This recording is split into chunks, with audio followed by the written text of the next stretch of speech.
over 400 years ago, King James VI of Scotland inherited the throne of England at a time when the Christian church was deeply divided. Here at Hampton Court in 1604, he convened a conference of churchmen of all shades of opinion to discuss the future of Christianity in this country.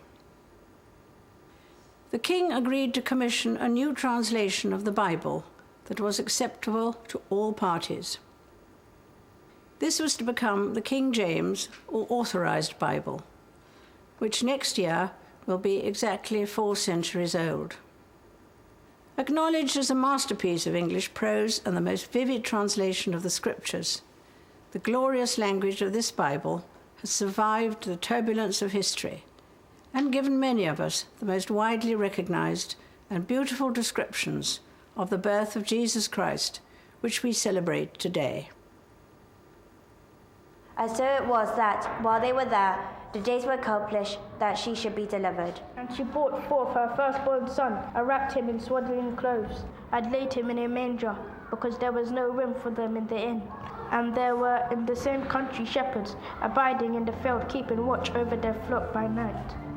And lo, the angel of the Lord came upon them, and the glory of the Lord shone round about them, and they were sore afraid.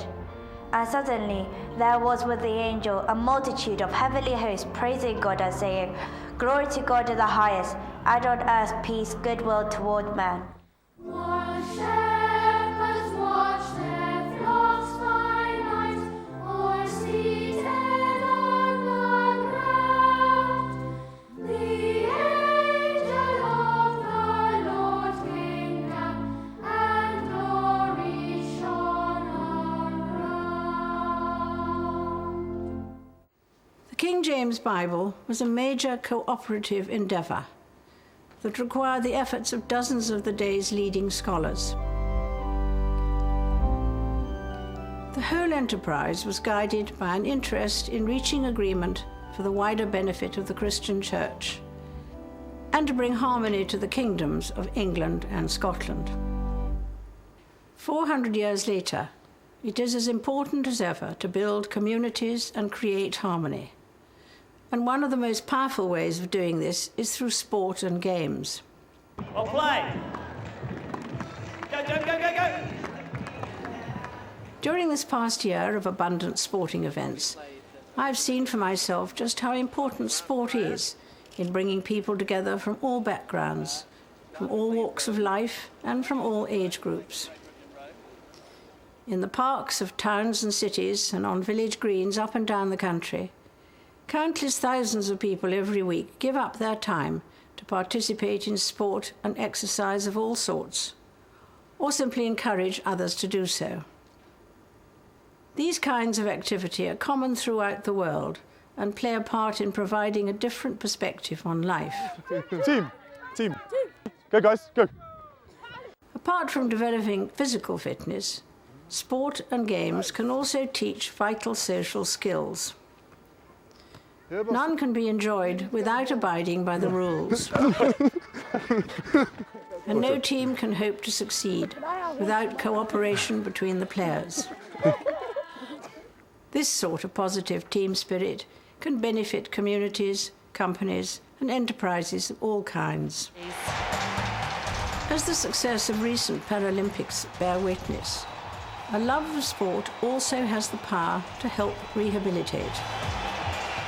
One only has to think of the injured men and women of the armed forces to see how an interest in games and sport can speed recovery and renew a sense of purpose, enjoyment, and comradeship.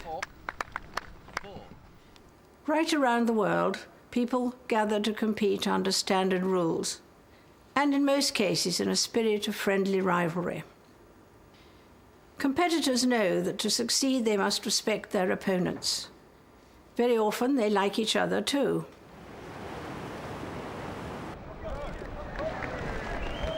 Sportsmen and women often speak of the enormous pride they have in representing their country, a sense of belonging to a wider family. We see this vividly at the Commonwealth Games, for example, which is known to many as the friendly games, and where I am sure you have noticed that it is always the competitors from the smallest countries who receive the loudest cheers.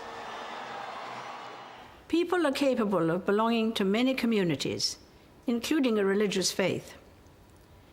King James may not have anticipated quite how important sport and games were to become in promoting harmony and common interests. But from the scriptures and the Bible which bears his name, we know that nothing is more satisfying than the feeling of belonging to a group who are dedicated to helping each other. Therefore, all things whatsoever ye would that men should do to you, do ye even so to them. I wish you and all those whom you love and care for a very happy Christmas.